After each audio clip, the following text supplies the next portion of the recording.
Assalamualaikum warahmatullahi wabarakatuh. Bismillahirrahmanirrahim.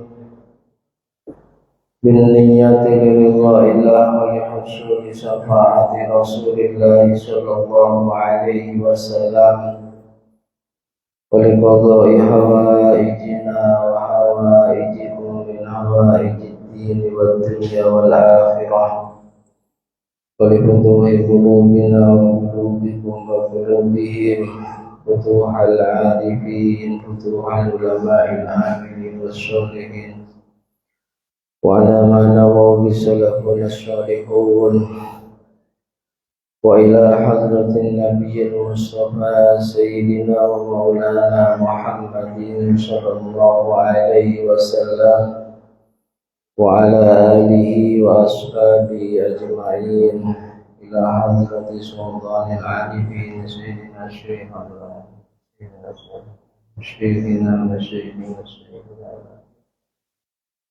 ila hadrati mawiyani yang masyhur ala alikan billahi ta'allamna wa 'allamna sayyidina imam Muhammad Sajid bin Allah wa rahimahumullah wa ajrahumullah. Al-Fatihah. A'udzu billahi minasy syaithanir rajim. Bismillahirrahmanirrahim. Alhamdulillahi rabbil alamin arrahmanir rahim maliki yaumiddin.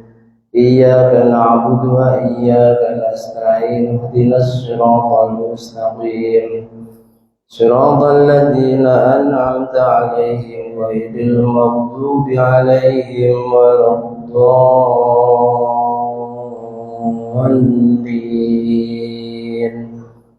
Rabbi ighfirli wa liwalidayya wa lil mu'minina amin.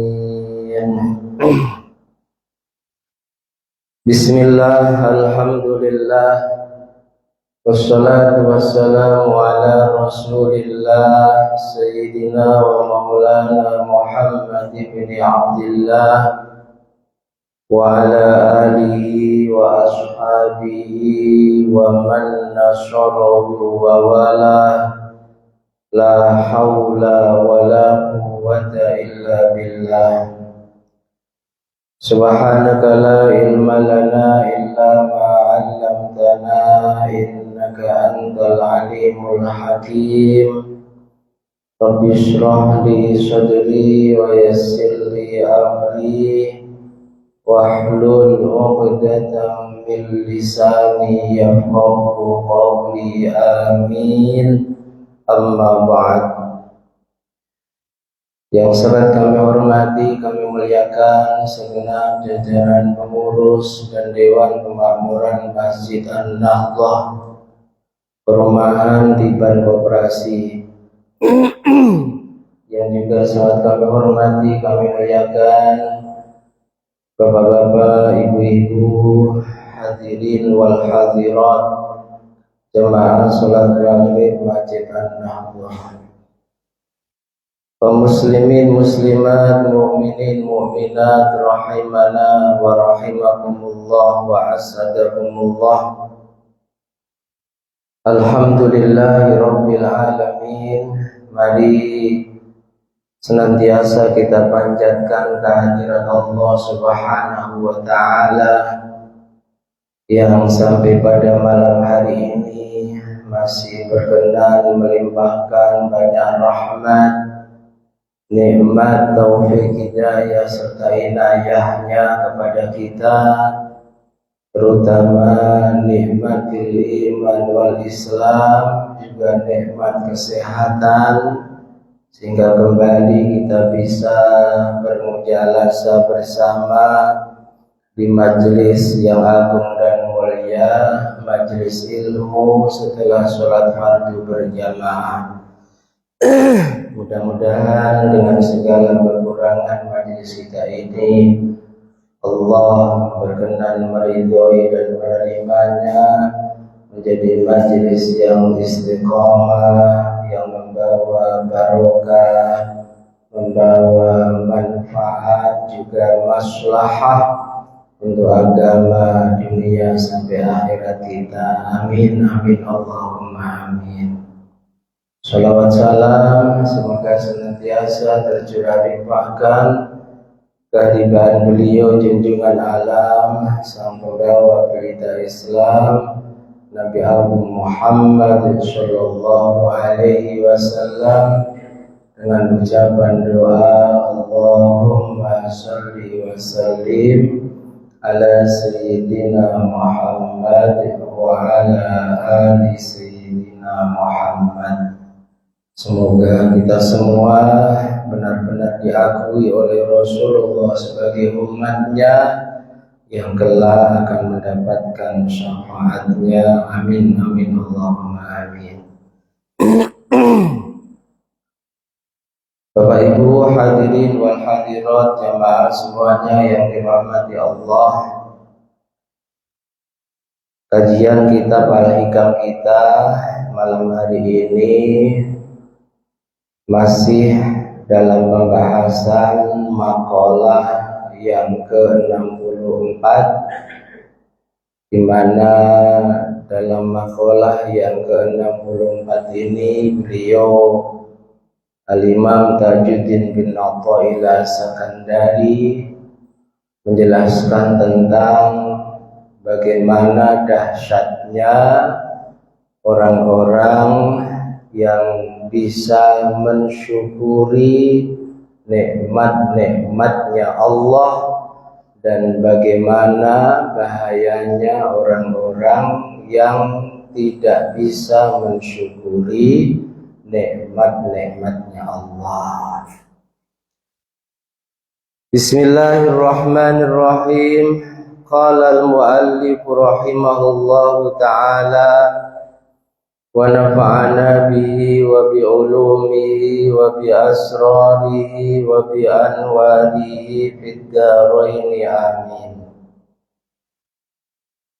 Beliau Al-Imam Tajuddin bin Athaillah Sakandari menasihati kita semua dengan ucapannya, dengan nasihatnya, man lam yashkur an-ni'am faqad ta'arradha li zawaliha wa man syakaraha faqad qayyadaha bi iqaliha.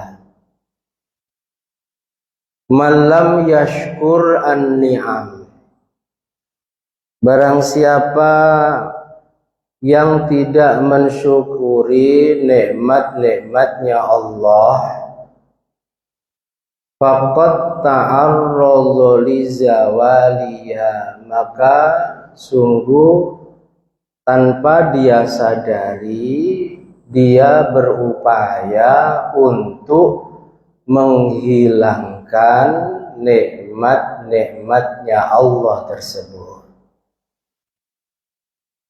Wa man syakaroha, sebaliknya barang siapa yang benar-benar mensyukuri nikmat-nikmatnya Allah, faqad qayyadaha biiqaliha, maka sungguh hakikatnya tanpa dia sadari dia benar-benar telah mengikat dengan sangat kuat nikmat-nikmat Allah tersebut sehingga tidak akan hilang dan lepas darinya.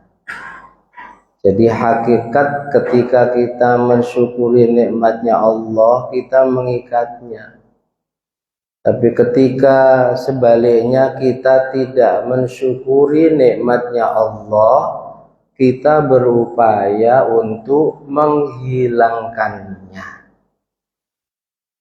Sehingga ketika mungkin kita merasa Allah mengurangi sebagian nikmatnya pada kita, atau bahkan mencabut kenikmatan yang selama ini kita rasakan bisa jadi karena kita kurang bersyukur atas nikmat-nikmatnya Allah tersebut.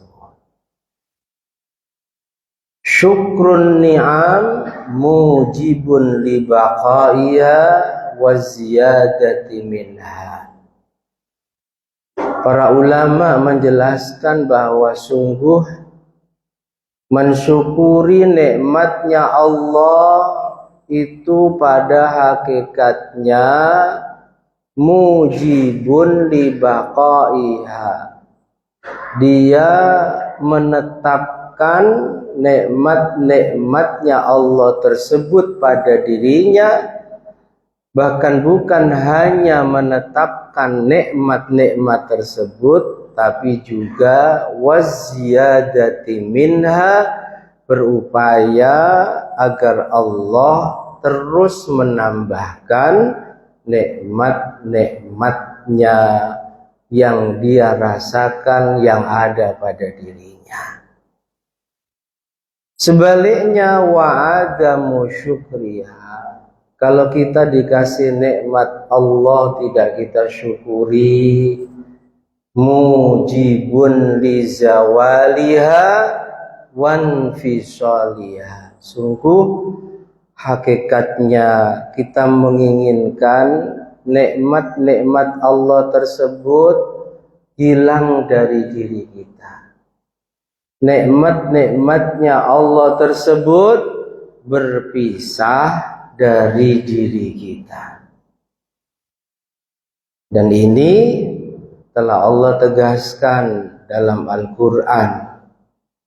Allah berfirman, la in syakartum la azidannakum. Allah janjinya pakai sumpah. Artinya Allah sungguh benar-benar berjanji. Apa janjinya Allah dan untuk siapa janji ini? La in syakartum. Sungguh jika kalian mensyukuri nikmat-nikmatku, la azidannakum, maka sungguh aku akan benar-benar menambahkan nikmat-nikmatku tersebut. Jadi kalau kita ingin nikmat, kebaikan, kemuliaan terus ada pada diri kita, maka jadilah hamba-hamba yang bersyukur. Tapi sebaliknya, kalau kita ingin nikmat, kebaikan, kemuliaan yang selama ini kita rasakan dalam kehidupan kita hilang dari diri kita, ya jangan syukuri nikmatnya Allah. Itu pilihan dari Allah. Pengen nikmat kita tetap bahkan bertambah, atau pengen nikmat kita hilang, tergantung pada diri kita masing-masing. Kalau kita bersyukur, Allah akan menetapkan nikmat tersebut, bahkan Allah akan menambahkannya. Wa qala Allah Ta'ala, ada firman lain, Allah Subhanahu wa Ta'ala menyampaikan, innallaha la yughayyiru ma biqaumin hatta yughayyiru ma bi anfusihim. Innallaha, sungguh Allah, la yughayyiru ma biqaumin, tidak akan merubah apa yang ada pada diri kaum, tidak akan merubah nasibnya satu kaum, hatta yughayyiru ma bi anfusihim, sampai mereka kaum itu yang merubah nasibnya sendiri. Ayat ini sering disalahpahami artinya, ya. Selama ini kita sering mendengar para ustadz, para mubaligh ketika menyampaikan ayat ini itu artinya kalau kita ingin mendapatkan kebaikan ya berusahalah maksimal, berikhtiarlah maksimal agar kalian mendapatkan kebaikan tersebut. Nasibmu tergantung usahamu. Rata-rata para ustadz ketika menjelaskan tentang ayat ini itu artinya seperti itu. Keburukan dulu, ikhtiar maksimal akan berubah menjadi kebaikan. Bodoh, ikhtiar maksimal belajar jadi pintar. Betul ya. Miskin, ikhtiar maksimal bekerja jadi kaya. Sakit, ikhtiar maksimal bekerja jadi sehat. Padahal kalau kita melihat kitab-kitab tafsir ketika menjelaskan arti ayat ini, itu awalnya kebaikan, kitalah yang merubah sendiri kebaikan-kebaikan dari Allah tersebut menjadi keburukan. Bukan kok awalnya keburukan kita rubah menjadi kebaikan. Bukan. Tapi tafsir dari ayat ini idza ghayyaru ma bi anfusihim minat ta'ah. Ketika seseorang merubah dirinya dari yang tadinya ahli taat, ahli jamaah, ahli sholat, ahli masjid, ahli sedekah, ahli majlis, sebagai bukti syukurnya kepada Allah, yang dari situ Allah memberikan banyak kebaikan padanya, kesehatan, mudahnya segala urusan, lapang luas rizki, pasangan hidup dan anak-anak yang soleh-solehah, rumah tangga yang tentram, kehidupan yang tenang. Awalnya Allah ngasih banyak kebaikan sebab ketaatan demi ketaatan yang dilakukannya.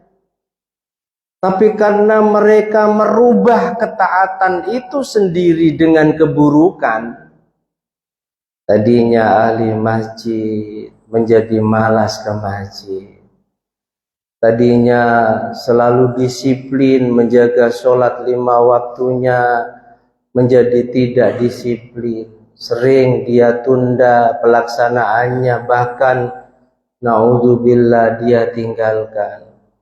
Tadinya ahli sedekah menjadi bakhil. Tadinya ahli zikir menjadi tak sempat zikir. Dia rubah sendiri kebaikan, ketaatan yang selama ini dia lakukan. Maka sebab dia merubah ketaatan yang selama ini dia lakukan menjadi keburukan, Allah pun merubah. Yang tadinya Allah selalu memberi kebaikan demi kebaikan padanya, Allah rubah yang Allah berikan menjadi keburukan. Ini arti aslinya. Jadi dari kebaikan menjadi keburukan itu yang menyebabkan kita sendiri. Bukan kok yang selama ini sering kita dengar. Semua tergantung upaya kita. Yang disimpulkan bahwa tadinya keburukan, kelemahan, penyakit, kebodohan, itu mau pintar, mau sehat, mau kuat, mau kaya, tergantung usaha kita, bukan. Artinya selama kita yang kalau dirunut dari awal kita lahir dalam keadaan fitrah, kita kecil, kita remaja, belum melakukan banyak keburukan, sehingga Allah terus memberikan kebaikan. Kita dewasa, mulai berani melanggar larangannya Allah, mulai berani meninggalkan perintahnya Allah. Itu yang menyebabkan yang tadinya dari lahir, kecil, remaja, sampai dewasa, sebelum kita banyak melanggar larangannya Allah, Allah terus memberikan kebaikan pada kita. Allah rubah, bukan kebaikan lagi yang diberikan kepada kita, tapi keburukan demi keburukan. Paham ya? Jadi kita sendiri yang merubah apa yang selama ini kita lakukan, yang sebab itu Allah pun merubah apa yang selama ini Dia berikan. Yang tadinya sebab ketaatan demi ketaatan yang istiqomah kita lakukan, Allah memberikan kebaikan demi kebaikan. Tapi karena kita merubah perilaku kita, bukan ketaatan lagi yang istiqomah kita lakukan, ketaatan mulai sering kita tinggalkan. Sebaliknya keburukan, kemaksiatan yang mulai masif kita lakukan, maka Allah akan memberikan keburukan demi keburukan pada kita. Yang saat kita melakukan kebaikan demi kebaikan, itu bukti dan wujud syukur kita kepada Allah Subhanahu wa ta'ala. واستمعت حكماء العرب والعجم على هذه اللفظة. Para ulama menyimpulkan asyukru qaidun ni'am. Syukur itu qaidun, menjadi pengikat pada semua nikmatnya Allah. Kalau kita benar-benar menginginkan nikmat yang Allah berikan ini terus ada pada diri kita, ikat dengan syukur kita kepada Allah. Wa qalu, dan ulama pun mengatakan asyukru qaidun lil mawjud wa saydun lil mafqud. Syukur itu menjadi pengikat nikmat yang ada dan menjadi pemburu nikmat yang belum ada. Artinya sebab syukur itu nikmat yang selama ini Allah berikan kita rasakan akan tetap ada pada diri kita. Bahkan lewat syukur itu yang belum ada, nikmat-nikmat lain yang selama ini belum ada pada kita. Mungkin selama ini kita untuk urusan duit semisal sudah ada cukup, tapi yang berlebih itu belum ada. Mungkin selama ini kesehatan kita sudah baik, tapi yang sangat prima belum ada. Lewat syukur itu saydun lil mafqud, nikmat-nikmat yang belum kita rasakan ini akan Allah tambahkan. Lewat apa? Syukur. Wa kana yuqal, sebagian ulama menasihati kita juga, an-ni'am idza ru'iyat bisyukri fahiya atwa.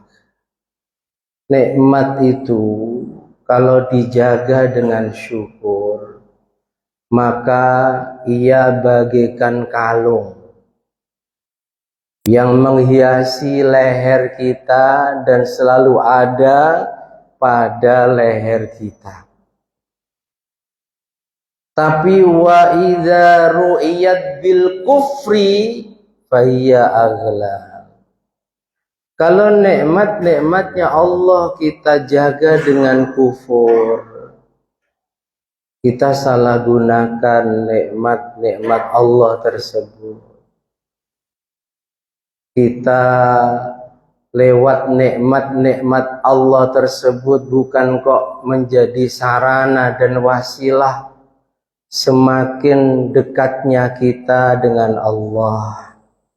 Dikasih sehat bukan kok kesehatannya ini menjadi wasilah semakin banyaknya melakukan ketaatan kepada Allah. Sebaliknya saat sehat lupa Allah, banyak maksiat.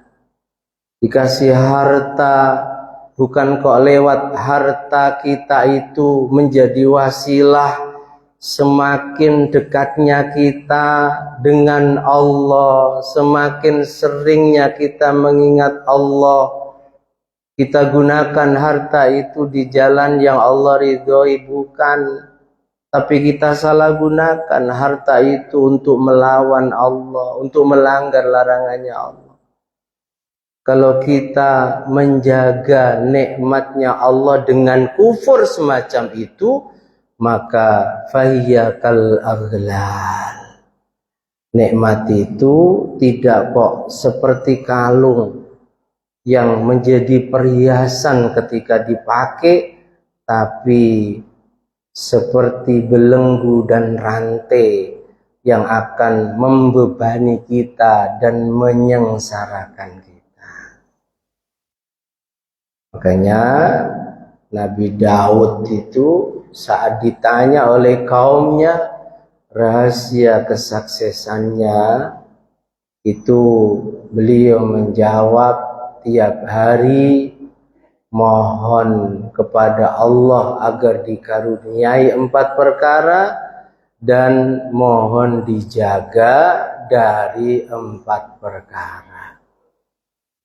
Di antara 4 perkara yang Nabi Daud tiap hari mohon agar dijaga oleh Allah dari 4 perkara tersebut adalah Allahumma inni a'udzubika min malin yakunu alayya wabalan.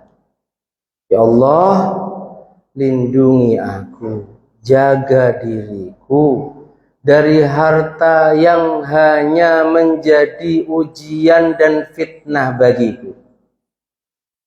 Banyak orang yang ketika miskin ahli ibadah, ahli taat, ahli majlis, ketika Allah rubah keadaannya menjadi kaya, banyak harta, itu berubah. Yang tadinya ahli taat menjadi ahli maksiat. Ada kisah Qarun di zamannya Nabi Musa, masih sepupunya Nabi Musa. Ketika miskin, hari-hari membersamai Nabi Musa. Ahli taat, Qarun ini.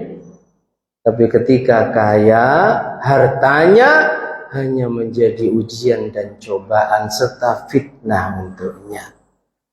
Tidak kok semakin dekat dengan Allah lewat hartanya, tapi bawaan harta. Qarun yang tadinya terkenal ketaatan dan kesalehannya, kedekatannya dengan Nabi Musa, bahkan wafi riwayah satu-satunya kaum Bani Israel yang saking alimnya hafal kitab Taurat selain Nabi Musa, itu Qarun. Ketika Allah rubah keadaannya menjadi kaya raya, bukan hanya kaya saja. Saking kayanya itu, saking banyaknya harta Qarun itu, dalam Al-Quran sampai Allah terangkan kunci gudang hartanya Qarun. Apa? Kunci gudang hartanya Qarun ande dipikul oleh 40 orang laki-laki yang sehat, yang gagah, yang perkasa, itu tidak akan kuat memikulnya. Itu kunci gudangnya. Belum isi gudangnya. Masya Allah. Dulu saat miskin, ahli taat. Ada kisah di zamannya Rasulullah Sallallahu Alaihi Wasallam. Sahabat Sa'labah bin Hatib al-Ansori, ketika miskin, ahli jamaah, selalu membersamai Rasulullah, ahli sujud, sampai karena begitu seringnya sujud, para ulama ahli hadis menjelaskan jidat Sa'labah bin Hatib al-Ansori tebalnya seperti lutut unta. Saking seringnya digunakan sujud.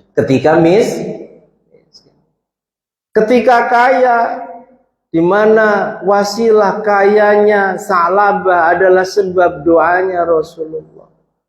Dan ketika terus merengek minta didoakan kaya, Rasul mengingatkan, miskinnya kamu lebih baik daripada kayanya kamu, wahai Sa'labah. Tapi tetap merengek. Qadarullah didoakan kaya. Kayanya luar biasa.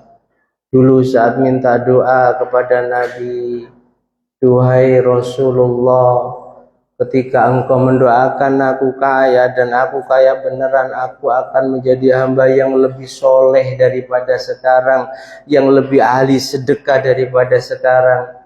Tapi ketika didoakan Nabi dan menjadi kaya, dia lupa akan janjinya. Kufur. Apa yang terjadi? Yang terjadi Allah murka kepadanya. Ibaratkan seperti apa? Fayyakal aghlal, ketika seseorang menjaga nikmat Allah dengan kekufuran, maka nikmat-nikmat Allah itu bagaikan rantai dan belenggu yang hanya menjadi beban untuknya dan menjadi sebab dia menderita dan sengsara. Dan masih banyak contoh-contoh orang yang dulu miskin, baik ahli taat, dikasih kaya, hartanya hanya menjadi ujian, fitnah dan cobaan. Dan yang perlu diketahui Bapak Ibu jamaah semuanya yang dirahmati Allah, sebagaimana yang pernah dijelaskan oleh Al-Imam Ali karramallahu wajhah, syukur itu butuh pembuktian. Asyukru ala salasati aujuh. Syukur itu butuh pembuktian. Kalau seseorang mengaku syukur tapi tidak ada pembuktiannya, maka syukurnya palsu. Syukurnya bohong. Padahal sekali lagi, ketika seorang hamba tergolong hamba yang bersyukur, janji Allah, nikmat itu akan terus ada pada dirinya, bahkan akan ditambahkan. Pembuktiannya dengan 3 perkara. Yang pertama bil qalbi, dengan hati. Apa arti membuktikan syukur atas nikmat Allah dengan hati? Hati meyakini dengan seyakin-yakinnya bahwa sekecil apapun nikmat yang didapatkan dan dirasakannya itu adalah datangnya dari Allah Subhanahu wa ta'ala. Hati. Dia tidak pernah merasa punya upaya untuk mendapatkan nikmat itu, sama sekali tidak. Makanya kalau semua itu dikembalikan pada hakikat, tidak akan ada sifat sombong. Kalau apa yang kita rasakan dan mampu kita lakukan dari ketaatan demi ketaatan dan kebaikan demi kebaikan dikembalikan pada hakikat, tidak akan ada sifat ujub, merasa mampu beramal, gak ada. Semisal kita mampu bersedekah, kalau dikembalikan pada hakikat, kita mampu bersedekah karena Allah ngasih harta pada kita. Gak cukup sampai di situ. Kecuali Allah ngasih harta pada kita, Allah memberikan pertolongannya kepada kita sehingga kita mau bersedekah. Terus apa yang mau kita sombongkan?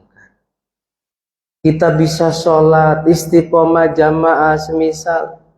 Hakikatnya Allah.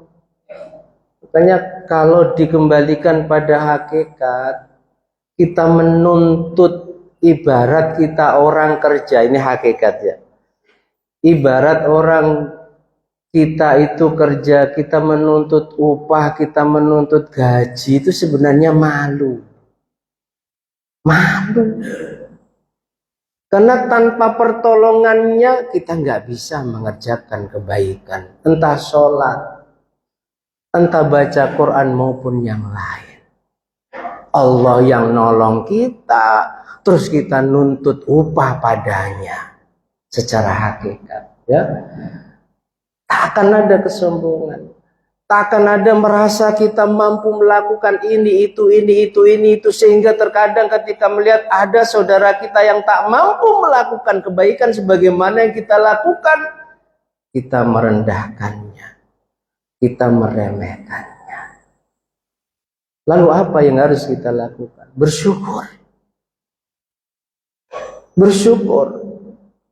Cuma karena kita orang awam, semisal untuk memotivasi dan menyemangati kita agar rajin ibadah, kita berharap ibarat kita orang kerja mendapatkan upah, tidak masalah. Tidak masalah, tetap itu ikhlas kata para ulama. Tapi pada puncak keikhlasan yang tertinggi, malu. Merasa bisa bersedekah lalu menuntut upah dari Allah, malu. Kamu bisa bersedekah harta dari siapa? Allah. Lalu kamu bisa bersedekah, siapa yang memberikan bimbingan dan hidayah serta pertolongan sehingga bersedekah? Allah. Terus kamu masih nuntut pada zat yang telah memberikan harta, juga bimbing kamu mau bersedekah, kamu nuntut upah. Malu. Ini hakikat. Kalau syariat gak masalah, ya. Jadi yang pertama asyukru bil qalb, hati. Yang kedua wasyukru bil lisan, syukur dengan lisan. Bagaimana pembuktian syukur dengan lisan? Memperbanyak muji Allah. Ya minimal memperbanyak kalimat alhamdulillah atau kalimat pujian-pujian yang lain. Termasuk syukur bil lisan itu berterima kasih kepada seseorang yang menjadi wasilah kita mendapatkan nikmatnya Allah. Terkadang mungkin dalam pekerjaan kita bisa dapat pekerjaan karena lewat si fulan. Itu jangan lupakan itu.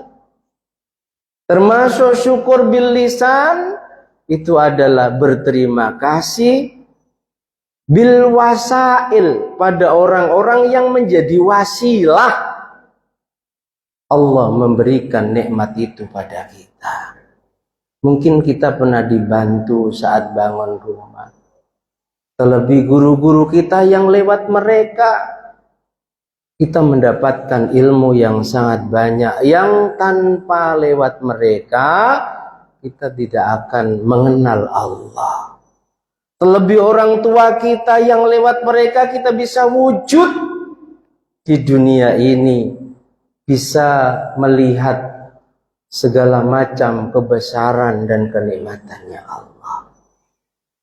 Kalau ada orang yang hanya bersyukurnya pada Allah, tidak mau bersyukur kepada orang-orang yang menjadi wasilah datangnya nikmat Allah padanya, maka syukurnya tidak diterima. Hati-hati.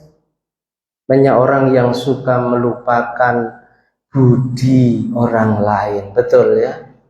Yang suka melupakan jasa baik orang lain, seolah-olah dia lahir perecet itu langsung dia itu dapat banyak nikmat. Rasul tegaskan, "Malam yashkurin nas, lam yashkurillah." Orang yang tidak berterima kasih pada manusia, yang lewat mereka Allah banyak memberikan kenikmatan, entah pekerjaan, entah uang, entah ilmu. Bahkan lewat mereka kita ada di dunia ini, yakni kedua orang tua kita, maka lam yashkurillah, syukurnya pada Allah tidak diterima. Syukur bil lisan. Termasuk syukur bil lisan, asyukru bil wasail. Berterima kasih pada orang-orang yang menjadi perantara Allah menolong kita, memberikan kenikmatan pada kita. Dan yang ketiga, pembuktian syukur itu, kata Imam Ali, asyukru bil janan bil arkan, membuktikan syukur dengan menggunakan seluruh anggota tubuh kita, baik yang dohir, mata, lesan, hidung, telinga, tangan, alat kelamin, kaki kita gunakan untuk melaksanakan perintahnya Allah, untuk bertoat kepada Allah. Hati bertoat lewat ibadah-ibadah qalbiyah, sabar, husnudzon, syukur, ridho, tawakal. Ketika seseorang mengaku bersyukur tapi tidak bisa membuktikan syukurnya dengan tiga perkara ini, dengan hati, dengan lisan, dan dengan seluruh anggota tubuh, maka pengakuan syukurnya adalah pengakuan bohong. Tidak bisa dikategorikan hamba-hamba Allah yang bersyukur atas nikmatnya. Mudah-mudahan Bapak Ibu jemaah semuanya yang dirahmati Allah, ini menjadi penyemangat kita untuk berupaya maksimal menjadi hamba-hambanya yang benar-benar ahli bersyukur atas segala nikmatnya, sehingga yang dijanjikan oleh Allah, nikmatnya akan tetap diberikan pada kita. Bahkan Allah tambahkan nikmat-nikmatnya pada kita, benar-benar bisa kita dapatkan dan kita rasakan di dunia juga kelak di akhirat. Amin, amin, Allahumma. Makalah berikutnya, khaf min wujudi ihsani. Kita lanjutkan pada pertemuan berikutnya. Semoga istiqomah. Amin. Allahumma amin. Allahumma a'lam bishawab. Al-Fatihah.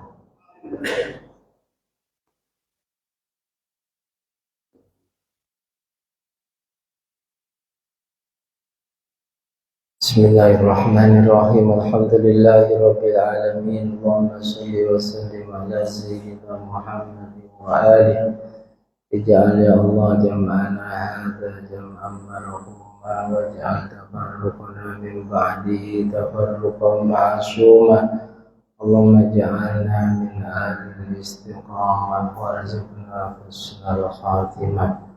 Allahumma wasi'alina rizqana wa'adib alaina farqa wa sallallahu ala sayyidina Muhammad wa alihi wa sahbihi wa sallam. Alhamdulillahi rabbil alamin. Subhanakallahumma bihamdika asyhadu an la ilaha illa anta astaghfiruka wa atubu ilaik. Demikian, ada kurang dan lebihnya mohon maaf. akhirul kalam wallahu muwaffiq ila aqwamit thariq wal 'afwu minkum. Assalamualaikum warahmatullahi wabarakatuh. Sallu ala Nabi Muhammad.